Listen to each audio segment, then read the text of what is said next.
글로벌 투자은행 골드만삭스가 올해 미국 상업용 부동산, 즉 CRE 시장에 다시 발을 담급니다. 무슨 일일까요?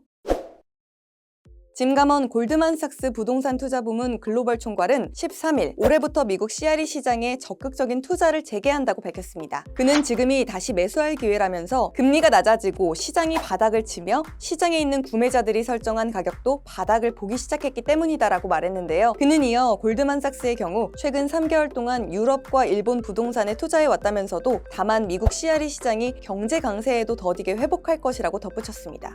최근 부동산 리스크로 난린데 과연 그의 선택이 맞을까요? 자세한 내용은 조태현 기자가 알아봤습니다.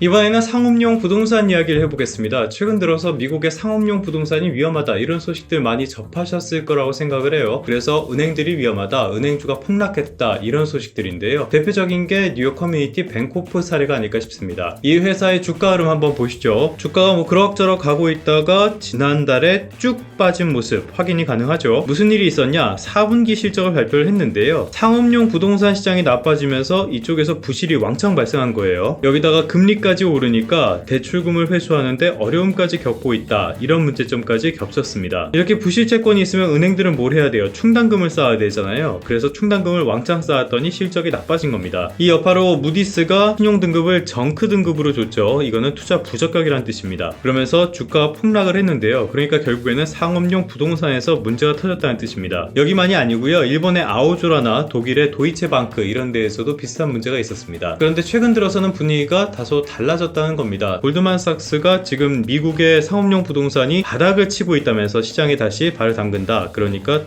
적극적인 투자를 재개한다라고 밝혔다는 겁니다. 다만 단서는 달았어요. 기사를 조금 더 내려보면요. 미국의 CRE 시장은 경제 강세에도 더디게 회복할 것이다. 이렇게 설명을 했습니다. CRE라는 게 뭐냐? 상업용 부동산이니까 상업 용도로 사용하는 부동산을 말하는 거겠죠. 한국은행의 통화신용 정책 보고서를 보면서 설명을 드리도록 하겠습니다. 이거는 미국 상업용 부동산의 가격 추이를 나타내는 그래프인데요. 상업용 부동산 쭉 오른 상태에서 크게 떨어지거나 이런 모습은 보여주지 않고 있죠. 소매점도 그럭저럭 잘 가고 있습니다. 아무래도 고금리 속에서도 미국의 경제가 강세를 보이다 보니까 이런 쪽으로 오는 타격은 비교적 적었다라고 볼 수 있겠습니다. 문제는 바로 이건데요. 첫 번째로는 아파트입니다. 아파트 가격 쭉 올랐다가 지금 많이 하락하는 그런 흐름들이 보이죠. 2022년 상반기까지는 많이 올랐는데요. 이후로는 가격이 추락하는 중입니다. 아파트는 상대적으로 꽤 안전한 자산이다 라는 평가를 받는데 왜 이렇게 하락을 했냐? 몇 가지 악재가 겹쳤습니다. 일단은 공급은 늘어났는데 수요는 줄어들었고요. 유지 보수 비용 같은 것들도 굉장히 많이 올라갔습니다. 여기에다가 뉴욕시 같은 일부 도시들이 임대료 인상을 규제를 하면서 이런 것들이 종합적으로 영향을 미쳤다. 더 큰 문제는 얘죠. 바로 오피스입니다. 사무실, 도심 지역의 사무실 가격 보시면은 이렇게 가던 가격이 갑자기 쭉 빠지는 모습들이 확인이 됩니다. 왜 이렇게 오피스 가격이 추락하고 있냐? 최근에 금감원이 보험업권과 만났는데요. 여기에서 여러 가지 이야기들을 했습니다. 이 이야기한 것 중에 하나가 대체 투자의 손실 위험 이 부분을 이야기를 했는데요. 여기에 나오죠. 지난해 3분기 말 기준으로 미국 대도시의 오피스 공실률이 18.4%나 된다는 그런 내용이 적혀 있습니다. 여기엔 안 나오는데요. 무디스 자료를 보면은 4분기 말 기준으로는 19.6%까지 올랐다고 해요. 그러니까 오피스 5곳 가운데 한 곳이 공실 인생입니다. 공실이 많다는 건 결국에 수요가 없다는 얘기죠. 수요가 이렇게 없으니까 가격은 하락할 수밖에 없습니다. 그렇다면은 대체 수요는 왜 없냐? 일단 첫 번째로는 고금리의 여파를 들 수가 있겠습니다. 금리가 높다는 것은 금융 비용도 높아진다, 많아진다는 뜻이기 때문에 당연히 부동산 같은 자산에는 부정적인 영향을 미칠 수밖에 없습니다. 근데 오피스에는 더 근본적인 원인이 하나 있는데요. 바로 코로나19의 여파입니다. 코로나19가 한참 유행을 했을 때 우리나라에서도 재택근무가 굉장히 많이 도입이 됐었잖아요. 지금 우리나라에서는 많이 줄어들었는데 미국에서는 여전히 재택근무가 활성화가 돼 있다고 합니다. 안 그래도 노동시장도 좋다 보니까 재택근무를 안 한다 그러면 노동자들이 회사를 떠나는 일까지 있다고 해요. 결과적으로 매일 사무실에 출근하는 노동자가 팬데믹 이전에 한 40% 수준까지 줄어들었다고 합니다. 사무실에 출근하는 노동자가 줄어드니까 당연히 사무실 수요도 줄어들겠죠. 타격이 불가피한 상황입니다. 다만 최근 들어서는 최악의 상황은 지났다 이런 낙관론들도 조금씩 나오고 있습니다. 이거는 CBRE가 밝힌 내용입니다. 세계 최대의 상업용 부동산 회사다 보니까 아무래도 시장에 미치는 영향력이 꽤 있었다라고 볼 수 있는 부분이죠. 컨퍼런스 콜에서 오피스 시장이 최악의 시기는 지났다라고 설명을 했습니다. 지금까지는 재택근무가 많았는데 있는데요. 아무래도 집에서 일을 한다는 거는 효율이 떨어질 수밖에 없잖아요. 그렇기 때문에 사무실로 출근하게 하려는 그런 압박이 있을 수밖에 없다라고 설명을 했습니다. 여기에 대해서 어쨌거나 올해 안에 기준금리 인하가 단행될 가능성이 대단히 크기 때문에 이런 것까지 고려하면 상황이 지금보다는 나아질 가능성이 크다라고 설명을 한 겁니다.